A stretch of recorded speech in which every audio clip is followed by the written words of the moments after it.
Rob here at etrailer.com, and today you're going to be taking a look at the Thule Camber hanging style 4 bike rack on our 2019 Hyundai Santa Fe.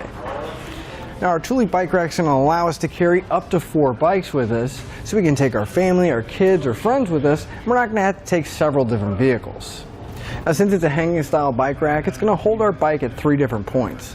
We'll have 2 on the top cross tube here, and then we're also going to have 1 on the vertical support, and that's going to be our anti-sway. It's going to prevent the bike from rocking back and forth too much and making bike-to-bike contact. But let's go ahead and remove the bike and take a closer look. If we come to the straps here, we can just push on the tab and pull the straps out. And if we look close at the tabs, we can see it's got this rubber strips on there, so we know the bike's going to be protected and it's not going to hurt the finish.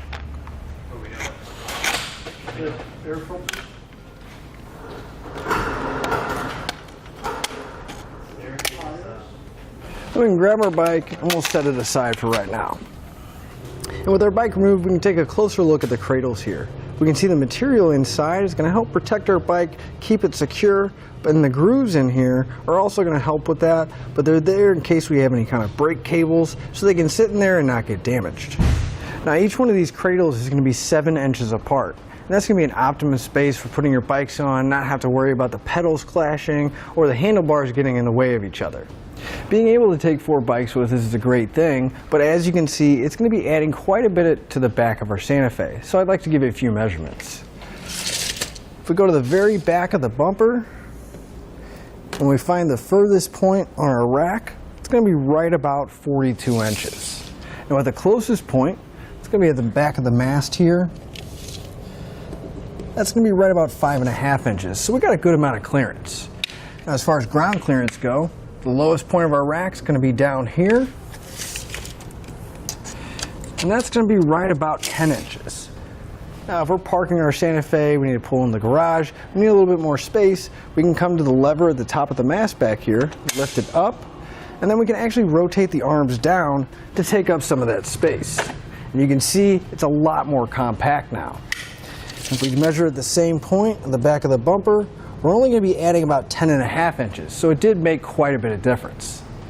Now I know we've all been there before. We get where we're going, unload our bikes, get ready to ride, and we forgot something in the back hatch. Nobody wants to go in the front seat, try to climb through, and nobody wants to take their bike rack out just to get back here. But Thule has put another lever here at the bottom of the mast. If we lift that up, we can actually tilt our bike rack away, which will give us full access to the rear hatch so we can get whatever we need in or out. And once we get what we need, we'll close the hatch back up. And we can grab our bike rack and we'll just lift it back up and we'll hear it click and lock back into position. The camber is going to work with 1.25 and 2-inch hitches. You can see the sleeve here that's going to allow it to go into a 2-inch receiver, but if you have another vehicle that has a smaller hitch, chances are this will fit in there as well. Thule has also included a threaded hitch pin to take out that slop and slack from the receiver tube so we don't get any of that rattling when we're driving down the road. Let's go ahead and take a look at it on our test course. Up first is going to be our Slalom, which is going to simulate side-to-side action like evasive maneuvering or taking a sharp turn. And now our alternating speed bumps, which is going to simulate driving over uneven pavement like potholes. Now we're on to the solid speed bumps, which is going to simulate the up and down action like going over a speed bump or pulling into your driveway. But that'll finish up your look at the Thule Camber hanging style 4 bike rack on our 2019 Hyundai Santa Fe.